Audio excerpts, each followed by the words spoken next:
Welcome back to the D-Lo Show. I'm your host, Ryan D-Lo Delosier, and in this episode of the D-Lo Show, we are going to look at two lives stolen decades apart.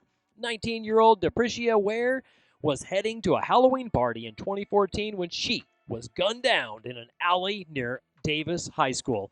19 years earlier, 21-year-old Patricia Allen was found murdered in her apartment on Tieton Drive. Both cases have gone cold. But Yakima's new cold case unit is using 2024 technology and social media to hunt for the truth. One witness, one memory, or one DNA sample is all it takes to change everything.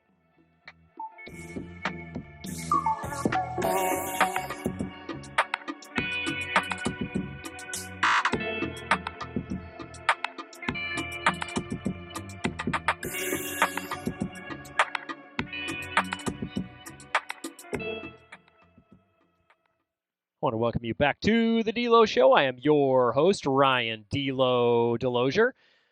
You know, there's a phrase detectives use when a case stops moving.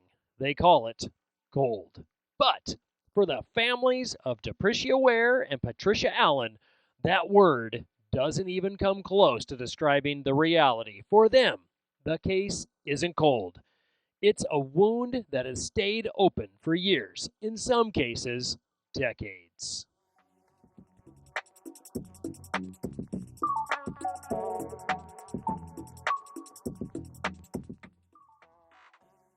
Today, we're looking at two Yakima women who were killed 19 years apart. Different decades, different neighborhoods, but the same goal: justice.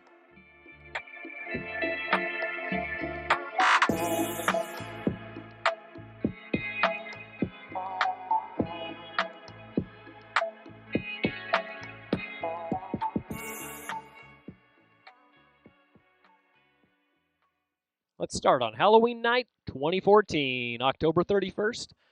Deprecia Ware was only 19 years old, and she was described by her sister Angelique as a truly good person.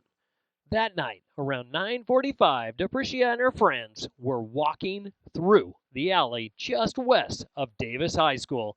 They were dressed up, heading to a Halloween party, doing what 19-year-olds do.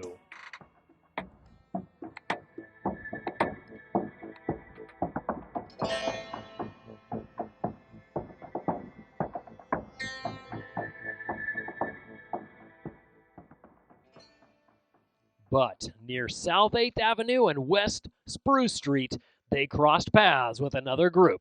A verbal argument broke out, and as Deprecia's group tried to walk away, someone in the other group pulled a handgun and opened fire. Deprecia was hit several times. She was found lying behind a bush in the 300 block of South 8th Avenue and was later pronounced dead at the hospital.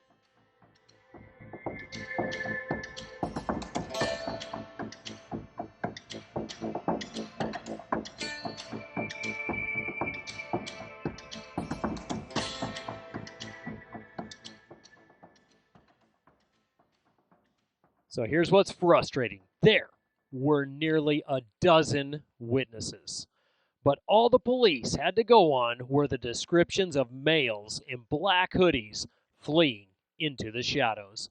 Because people didn't speak up, the case went silent.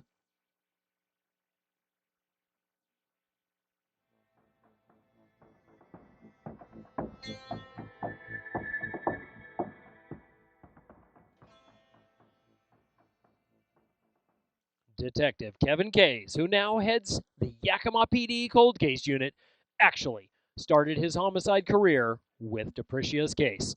It was his first one, and 10 years later, he's still looking for the person who pulled that trigger in the dark.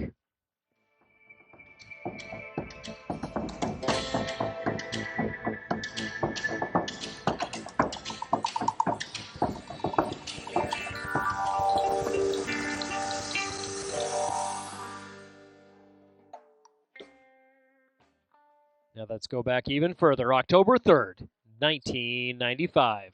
Patricia Patty Allen was 21 years old, and she had recently moved from California to Yakima to be closer to family. She worked as a cashier at Eagle Hardware. Yeah, Eagle Hardware. It became Lowe's later. She lived at the Glenmore Green Apartments on Tieton Drive. Patty loved Garth Brooks, the Oakland Raiders, and her family, and she was an independent, vibrant young woman. On that October night, her boyfriend came home from work around 2 a.m. and found a nightmare. Patty had been stabbed to death in her living room.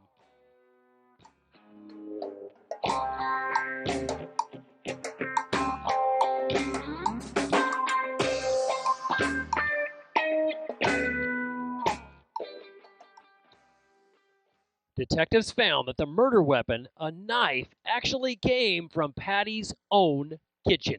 There were items missing from the home, but they were found discarded just 50 yards away, and it didn't look like a simple robbery. It looked personal.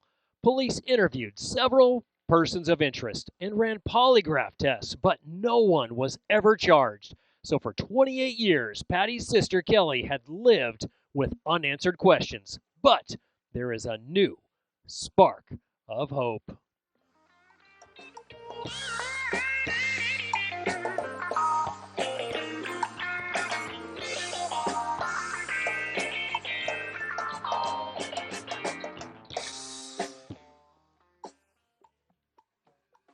Detective Kays has confirmed that evidence from Patty's 1995 crime scene is being reevaluated. In 1995, DNA technology was in its infancy. In 2024, we can find a profile on the head of a pin. The department is hoping that the state crime lab can finally scrape something together that points to a name.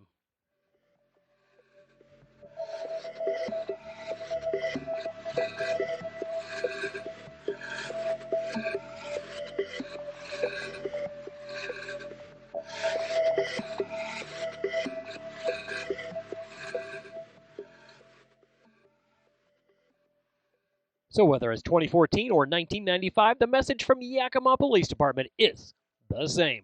They haven't forgotten. They've even brought in a retired judge and retired detectives to volunteer their time just to look at these files. But they need us. If you were in that alley near Davis High School on Halloween 2014, or if you lived at Glenmore Green in 1995 and remember a Becky or anyone else who might have seen something suspicious, now is the time to speak up. You can contact Kevin Kays directly at 509-249-6874, or, as always, stay anonymous through the Yakima County Crime Stoppers at 1-800-222-TIPS. A person responsible for these crimes has lived a free life for a long time, far too long. It's time.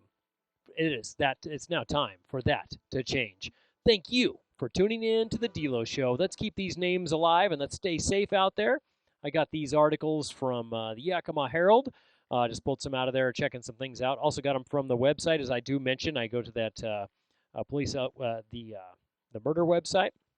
I found it says information sought in 2014 and 1995 homicides of Yakima women and other Yakima Police Department cold cases. This was from September 24th, 2023 from the Yakima Herald. So they went through and kind of talked about some of the things that I mentioned as well, too, how they're using DNA technology to go back and reevaluate some of these old cases.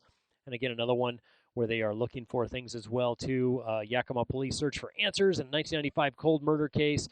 Again, that was updated and still looking at some of those things right there. So I pull some of these articles just right out of the Yakima Herald, looking at some of the local newses as well, and a lot of good stuff. So they're helping, the judges and some detectives are helping to check those things out. And if you have any information, go ahead and contact Crime Stoppers, contact the Yakima Police, and let them know. Stay tuned. If you like this show, if you like what I'm doing, go ahead, like, subscribe, follow, tell your friends, tell everybody. Stay safe out there, people.